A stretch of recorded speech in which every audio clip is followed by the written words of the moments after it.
Aleutian Islands are situated in the North Pacific Ocean, forming a chain which extends about 1,200 miles west-southwest from Alaska Peninsula toward Siberia to form the southern boundary of the Bering Sea.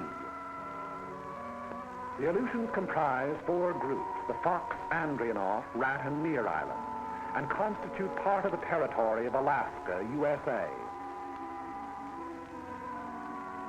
Of volcanic origin, there are numerous combs on the chain, many of them still active.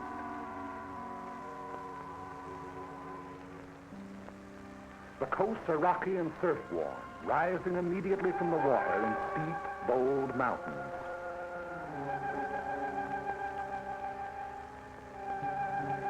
The Aleutians are the storm part of the Western world.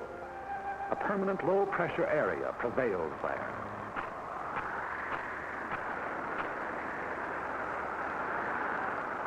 Cold air masses from the polar regions flow with a shearing effect against the warm, moisture-laden air masses over the Japanese current to form cyclonic disturbances. Because of the Earth's rotation, these disturbances move from west to east, and this meteorological phenomenon constitutes one of the most dangerous weapons in the arsenal of our enemies, for it enables the Japanese to operate behind the moving curtain of a storm. In the early days of June 1942, they employed this advantage in an all-out attempt to secure absolute domination of the entire Pacific Ocean. Behind eastward moving storms, they dispatched 2 invasion fleets against 2 widely separated objectives, Midway Island and Dutch Harbor, an operation designed to break the American line of sea defense upon which the security of the Pacific coast depends. Both attempts failed. American air forces engaged the enemy task force at Midway, achieving an historic victory. And at Dutch Harbor, American land-based planes from secret American airfields swarmed down, seemingly out of nowhere, to knock out 1, 2 troop-filled transports, 3 heavy cruisers, 2 destroyers, and 1 aircraft carrier. In pursuit of the enemy, our Army and Navy airmen flew through storm and fog and hurricane, 1/5 on instruments, 4/5 on luck, 20 hours out of 24 sometimes, through blind passes, by uncharted peaks, down through zero ceilings, not knowing whether the enemy fleet or a mountain lay below, sweating it out for hour after blind hour of continuous flight, and home without benefit of directional beams to land on unlighted runways, refueled, and take off into gray, blind hell. There is no monument to the many who went out and did not return. They fought and patrolled, in many instances, until their fuel was gone, knowing they would be forced down at sea, but unwilling to break off contacts they had made with enemy forces. Few are alive of those that flew against the Japs in the Battle of Dutch Harbor. If you wish to see their monument, you Americans here at home, look around you. In retiring, the remnants of the defeated Japanese task force landed troops on the undefended islands of Attu, Agatu, and Kiska. We immediately undertook the offensive. So commenced our march out along the bridge toward Asia. In late August of 1942, a large detachment of our troops landed on an island several hundred miles out along the chain, and under 2 hours by bomber from Kiska. The name of this island is Adak, and it is closer to Japan than any other American outpost. Typical of the Aleutian chain, it is windswept, treeless, rain-soaked, carpeted with sphagnum, a flat, spongy vegetation like undersea growth, which oozes water at every step. The only bird life on the island is scavenger ravens, big, black wind-ruffled. Remote as the moon and hardly more fertile, Adak is next to worthless in terms of human existence. Its sole value is that of a pin on a staff officer's map, but that value is measureless. Strategically, Adak is one of the most important locations in the world. 11 days after the occupation, an airfield was completed, and the first U.S. bombers sat down. 3 days later, flights took off on a bombing mission to Kiska, with complete fighter protection. Since that time, missions over Kiska have become a daily affair. The airfield is the heart of the island, beating with 500,000 horsepower of heavy and medium bombers, Navy amphibians, pursuit ships, transports. The sound of the engines warming up starts before dawn, echoing back from the mountains that flank the field.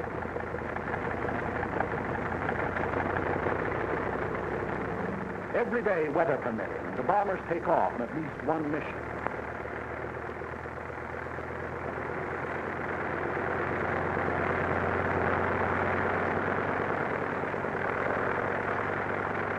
Often on good days, a first flight takes off from the sunrise, others following at regular intervals, so that it just goes under bombardment every hour until nightfall.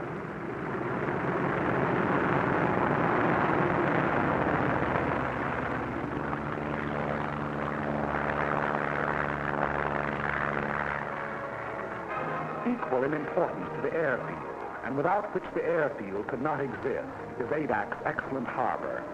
Landlocked on three sides with a natural island breakwater, it enables heavy draft vessels to come inshore and unload by lighter under almost any weather conditions. If the airfield is the heart of Adak, the harbor is its hungry mouth. Its demands are ever on the increase. By day and by night, freighters, tankers, transports deposit munitions, supplies, men upon the beach. Standing guard over all the defense installations, coastal battery, anti-aircraft emplacements, machine gun posts. There is nothing vulnerable about Adak any longer.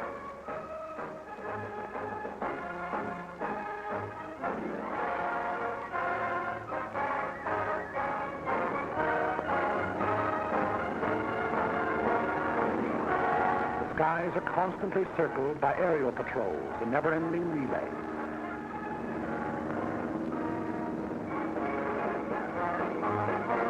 PT boats, those seagoing-in fighters, stand by in readiness for a surprise landing attempt. Offshore, destroyers keep endless vigil, slipping like ghosts through the fog, challenging each hull-down speck of an approaching vessel on the horizon. Listening with their undersea ears to the beat of an engine, scanning the seas with a tuneful periscope, standing rugged duty on the Bering patrol, or slipping into port on the flank of a convoy. Although the sea lanes to Adak are constantly traveled by convoys, and contact with enemy submarines is a daily occurrence, sinkings in these waters have been few and far between. Contact with an enemy submarine may continue on and off for hours, during which the undersea craft maneuvers for position to attack, venturing within the radius of the convoy's undersea detectors, only to crash dive, then kill engines and lie silent on the bottom as our destroyers bear down and release depth charges.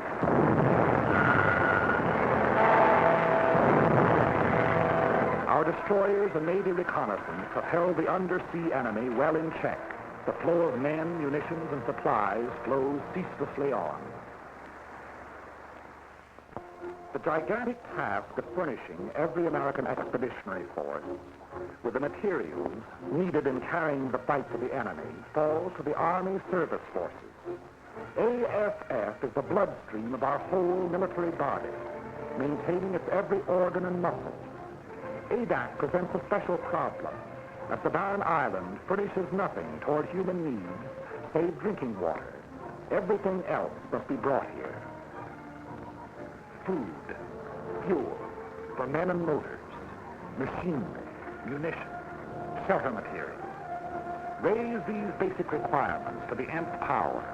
Add parts and replacements for everything from Caterpillar tractors to can openers, plus the operations of estimating, purchasing, assembling, transporting, delivering, and becomes apparent why the job of supplying a military force is now dignified by a $12 word like logistics.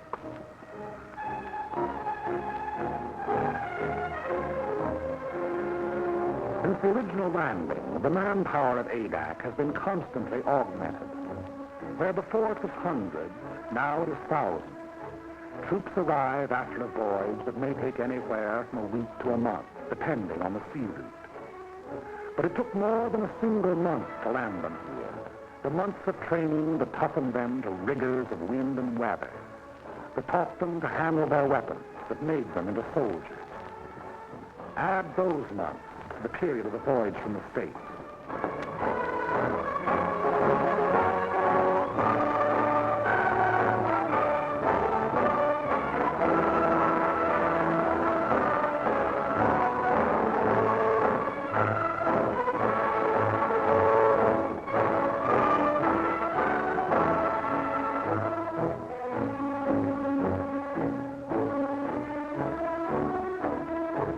On Adak, down-eastern accents mixed with Texas drawls and Middle-Western twangs and Brooklynese.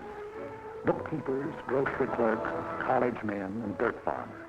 That is, of course, ex-dirt farmers, ex-bookkeepers, ex-college men. Soldiers now, as though all their lives they'd been nothing but.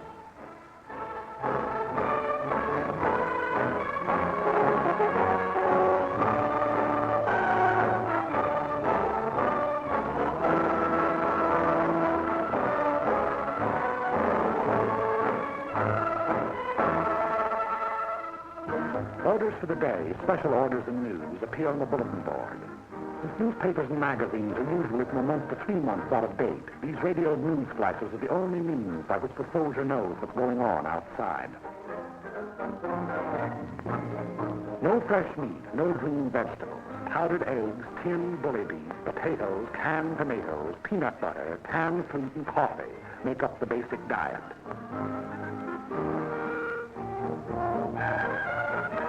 And biscuits, barrels full of biscuits. Appetites are huge. Officers and men attend the same mess. As often as not, an officer doesn't display the insignia of his rank. The salute is reserved for rare occasions, but discipline does not suffer. Customary military formality is relaxed, plain, simple necessity taking its place.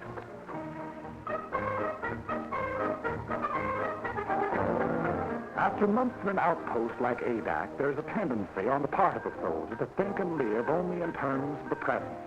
That faraway world from which he came begins to seem like a dream to him. A letter in his hand is proof of the reality of that world, of Saturday night dances, jalopies and ice cream sodas, of sport pages, and shaving in the same mirror with the old man. A letter means more than his paycheck to the soldier. If he happens to be in the Air Corps, he'd gladly make an extra flight over Kiska for one more letter.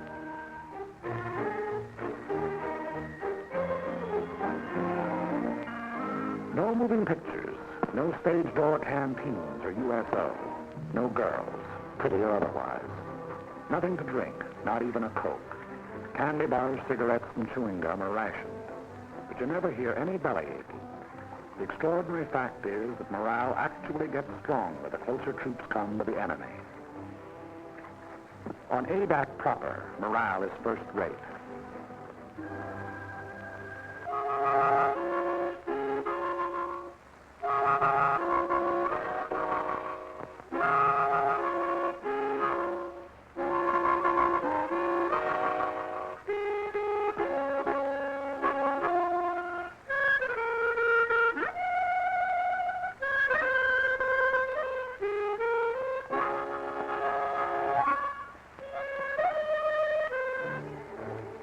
The site of the airfield was originally a shallow tidal lagoon. Army engineers diked up its inlet and drained off its waters by means of a channel to the sea. It was their resourcefulness in exploiting a natural formation which made possible the completion of the field in 10 days and 11 nights, for the work never ceased. Bulldozers shifted thousands of tons of the lava ash which composed the bed of the lagoon. Not a new game to the Corps that built the Panama Canal.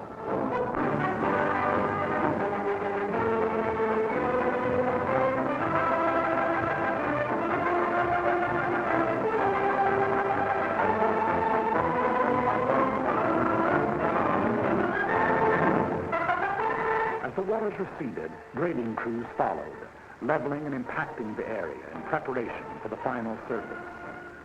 This surface was not to be the usual concrete runway of an airport, but a steel one, whose sections had been prefabricated in American mills. It was put down by the infantry, of course. in 36 hours.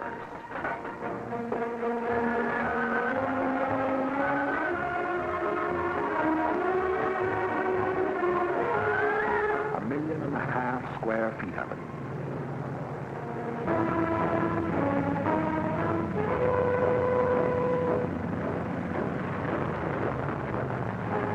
From then on, only the severest weather kept our planes grounded. Local storms materialize, deluge the island, and pass on or dissipate, all within a few short minutes. It's a land of cloudbursts and rainbows. If you don't like the weather, wait a minute, the soldier says. Everything the weatherman has to offer may be had in a single day. Downpours, hurricane winds, hail, snow, fog, sleet, and sunshine. It is not so much bad weather as changing weather that makes flying hazardous to the uninitiated there. A new pilot must learn to side slip through local squalls and sit her down in a field rimmed by mountains and under a half-foot of water.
The greater percentage of casualties, however, occur in the anti-aircraft fire over Kiska. As a rule, our bombers make it back, but often they are sorely crippled and wounded or dead aboard.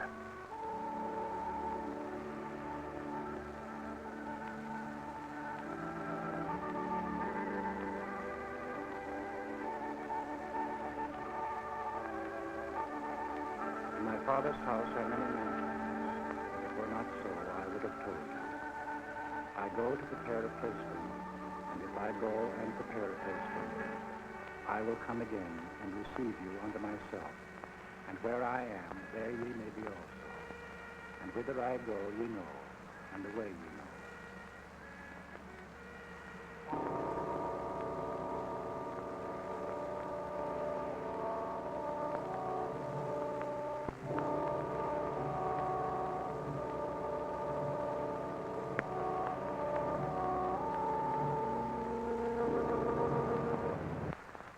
The end of the day's mission is the highlight of each 24 hours. Eyes turn skyward and ears strain for the faint beat of approaching engines. At the first sound, an alert is flashed to the ground defenses. Units clear for action. Anti-aircraft and machine guns are stripped, ammunition broken out, and everything is put in readiness for an enemy who may be tailing our flights home.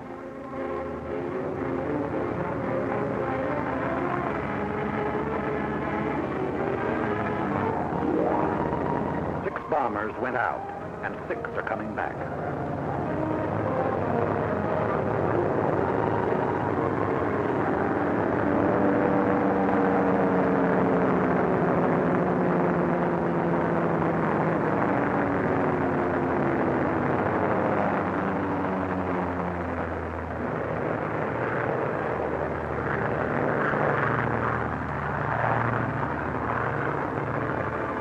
A first ship lands. The remainder circle the field, another coming to Earth each time around. Those damaged or with wounded aboard taking priority. It's a revelation how much punishment one of these big bombers can take and still navigate. Unless both sets of controls are shot away or an explosive shell finds the gas tank, the odds are all in her making it safely home.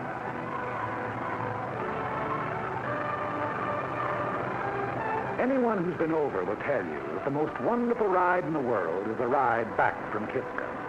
No matter if two engines have conked out and daylight is pouring through the wings, there's just something about the scenery on the way home.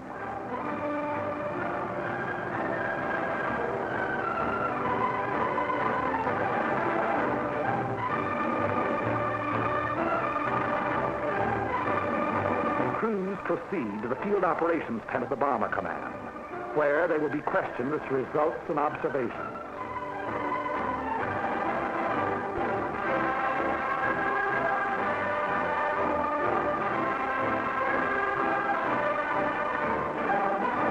Their jigsaw reports taken singly are compared and cross-checked until a complete and accurate record of the operation has been assembled.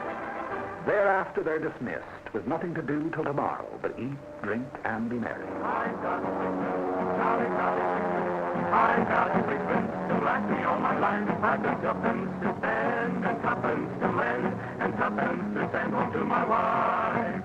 No cares have I to grieve me, no pretty little girls to deceive me. I'm as happy as a king, believe me, as we go rolling home. Rolling home, rolling home, rolling home, rolling home, by the light of the silvery moon. Happy is the day when the airman gets his face as we go rolling home. But ADAC's tomorrow begins today with a directive from Kodiak Island. A photographic ship accompanies missions to Kiska. It's tasked to follow the bombers over their target, recording the immediate results of the bombardment, also enemy defense activities, new installations, camouflage. These photographs are studied by specialist interpreters and submitted with comments to the General and his staff officers, Colonel William Prince and Colonel C.M. McCorkle.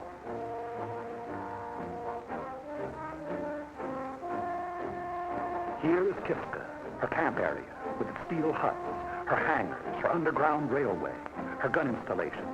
Kiska, one of the hottest spots on the earth, or above. The main objectives in any mission from ADAC are the destruction of enemy shipping en route to Kiska, destruction of installations on the island, harassing of enemy personnel. When the broader aspects of the operation have been decided upon, the senior officers of the bomber and fighter units work out its details. Among considerations in planning a mission are the type of aircraft to be employed, the weight and type of bombs, the time, altitude, and direction of the attack. All of these are interrelated, a change of one influencing all the others. The overall determining factor is weather. For this reason, the Navy meteorologist plots his charts up to the very time of takeoff. A change of weather at the last moment may mean a complete revision of tomorrow's plans. Tomorrow is Sunday.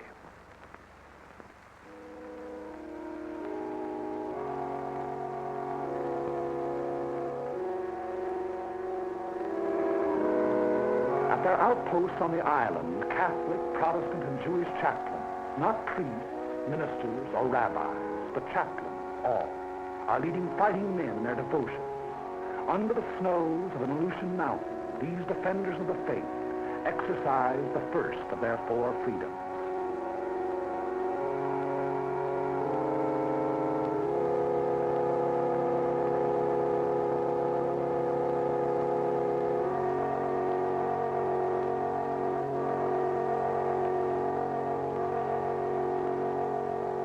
But so far as the business of war is concerned, Sunday on ADAC is like any other day.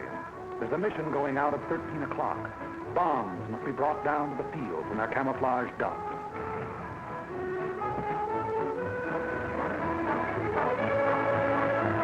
A heavy bomber carries either 16 250-pounders, 12 500-pounders, or 8 1,000-pounders. The size of the bomb to be employed depends upon the nature of the target.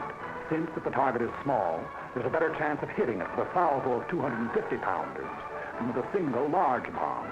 On the other hand, in congested areas, such as the campsite at Kiska, a blockbuster comes into its own. tail fins and fuses are put on directly before the assembled bomb is hoisted into the bomb bay. When the time comes, bombs can be released either individually, in sticks, or in salvos.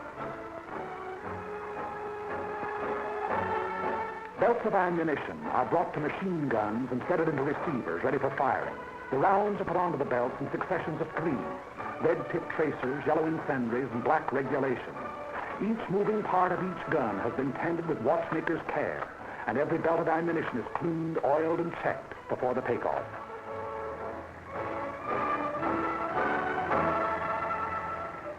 It is 12:40 o'clock, and the pilots who are going to fly the mission receive final instructions. 3 flights, 2 of B-24s and 1 of B-17s are to go over the target. The first flight at 1,100 feet to drop 500-pounders on anti-aircraft installations at North Head. Then to proceed along the coastline, strapping to the western limits of the camp area. The second flight at 7,500 feet to drop 1,000-pound bombs on the camp area.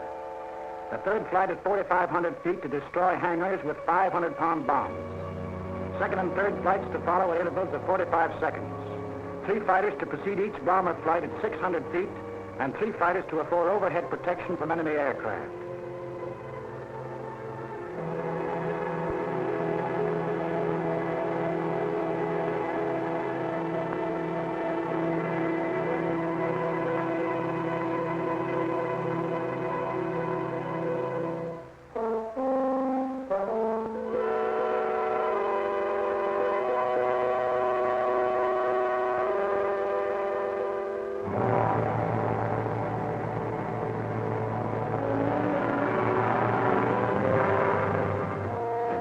Crews begin to assemble around the ships, awaiting the appearance of their officers. A bomber crew is a team, and the longer it's together, the better the teamwork. Theirs is a mutual responsibility. The safety of the ship and the lives of all the others may depend on any single member. Trust, respect are implicit in such a relationship if it is to endure. Maybe in the beginning you don't like the color of a guy's hair, but if he's all there at his job, you'll get to like it fine. Enlisted men eat, sleep, fly together. Their voices on the intercom become familiar, easy to understand, and understanding is vital. Every gunner knows the quality of every other's marksmanship and courage. The navigator can plot a 1,000-mile course over open sea and make a landfall. 8 men can testify.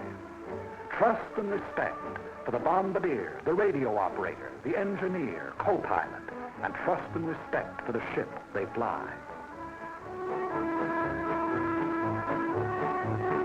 A monument ought to be put up to that pre-war fraternity of high school speed maniacs, for out of their ranks, our fighter pilots are largely drawn. They bring to their hazardous undertakings split-second judgment, inspiration, daring. Lieutenant George I. Riddell, 12 strafing missions over Kiska. Lieutenant Hawley P. Mills, 14 missions. Lieutenant Lyle A. Bean, 13 missions. Major Milton Ashkin, 15 missions. Lieutenant Henry J. Strankowski, 11 missions. Colonel Jack Chenault, son of General Chenault of the Flying Tigers. Colonel Jack has a 0 on a submarine to his credit.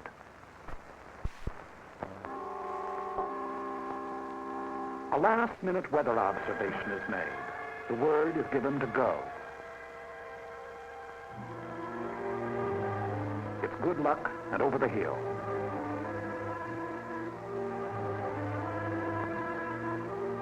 The aerial camera goes aboard.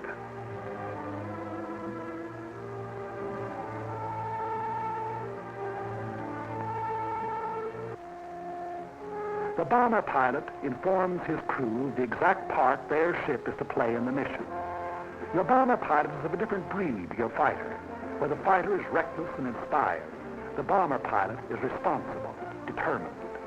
Because of the size and imponderability of his ship, there are no last-moment decisions for him. And besides the big, intricate, costly piece of machinery that a heavy bomber is, he has the lives of 6 or 8 others to think about. 100 men, 9 bombers, 12 fighters. are setting out to attack and immobilize 10,000 men behind naval and military defenses. This is the significance of aerial supremacy. But behind this supremacy lies the enormous system which makes it possible for the ships to take off. ASF, Naval Convoy, Army Air Transport, the Corps of Engineers, Army and Navy Intelligence, Signal Corps, Ordnance, and Ground Forces. These have done their part for today. The stage is set. Rehearsals are over. The actors are ready. The curtain is going up. But this is no make-believe drama. They will be playing for keeps.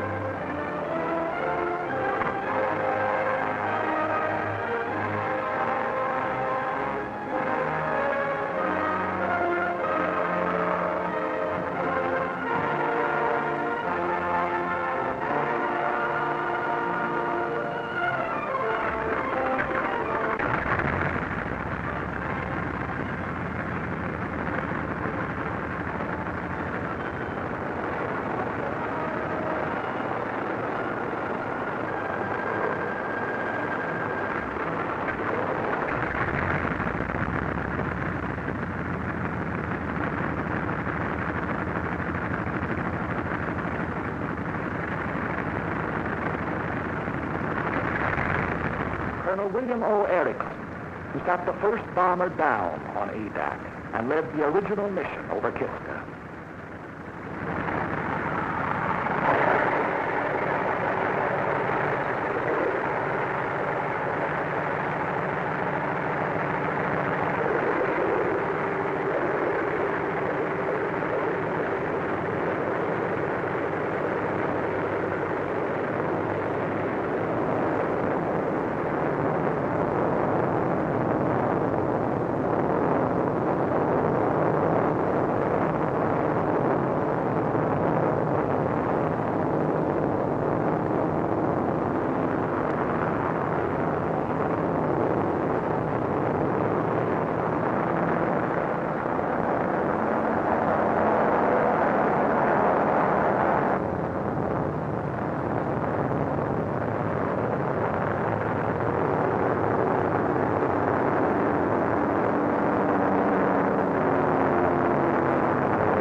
thunder of engines makes the earth tremble and the ravens rise.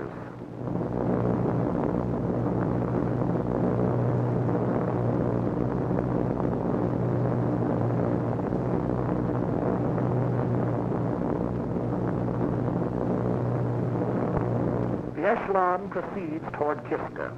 It's about an hour and 3/4 from Adak to Kiska. One of the most hotly defended of enemy-held areas, Kiska is also one of the most strongly fortified. The Japs have dug in like so many moles. An estimated force of 10,000 goes underground at the sound of our approaching engines. We cannot, by air attack, hope to annihilate. We can only harass the force on Kiska, cripple the island's defenses, keep the enemy from adding to its resources, while we build our own fighting strength to the day and the hour when we shall undertake a landing operation.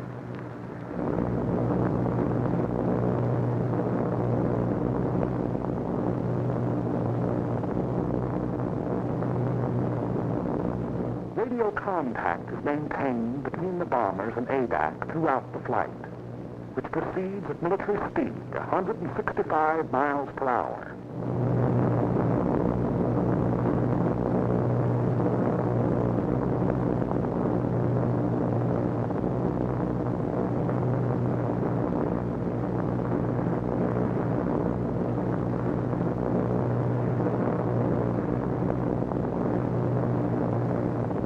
During the first part of the journey, the waist guns are swung into position, turret mechanisms tested, and trial rounds fired.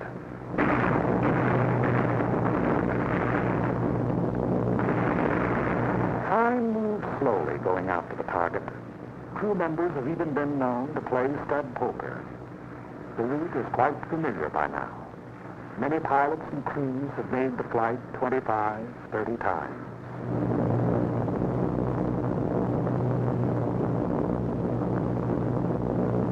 Along about the time Anchitka is sighted, they begin to look out for enemy planes.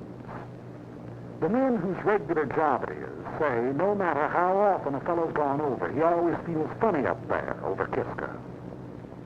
At a signal from the squadron leader, the pilots will open throttle, and the planes will go into the bombing run. For a minute and a half to 2 minutes, they will proceed at level flight in an absolutely straight line toward the target, thereby enabling the bombardier to make his computations: wind velocity, speed, temperature, altitude, drift. There can be no deviation whatever in the flight if the bombs are to find the target. 10 miles and 3 minutes from the objective. Before Kiska Volcano, the mission deploys, each flight going to its designated altitude in preparation for the run. The enemy will endeavor to throw the flights off their runs, and at this he will bring all his firepower to bear. The earth below will blaze with hatred. Our ships will heave and rock in the Yakak. Machine gun bullets may make a filigree of their wings. High explosives may open up holes big enough for a man to crawl through.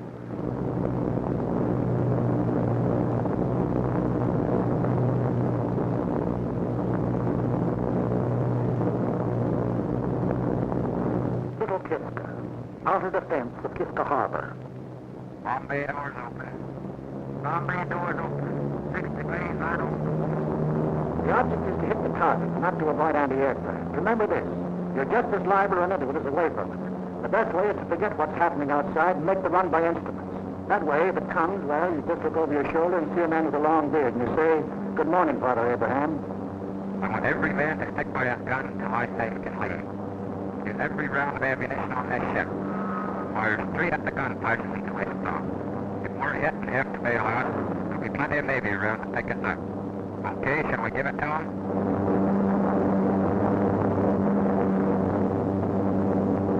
Kiska.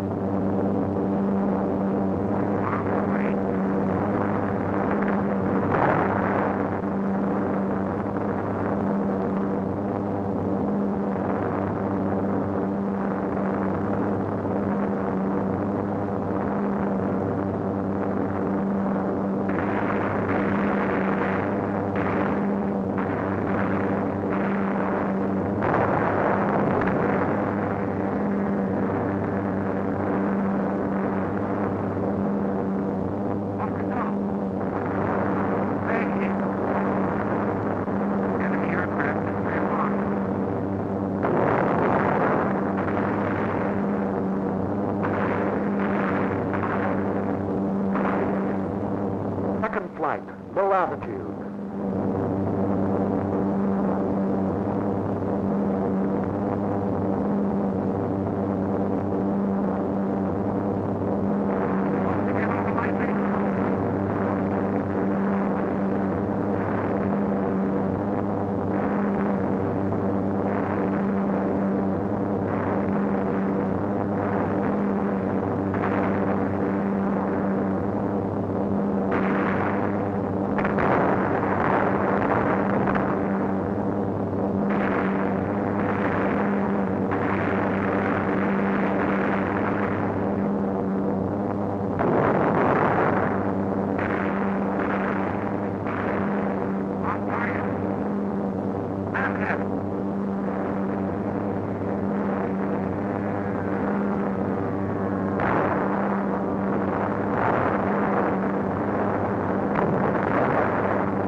Flight at 4,500 feet.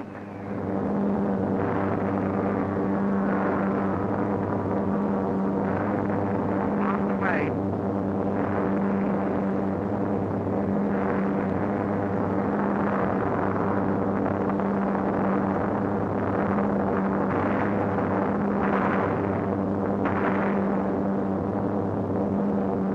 Here it goes.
Hangars are destroyed, burning.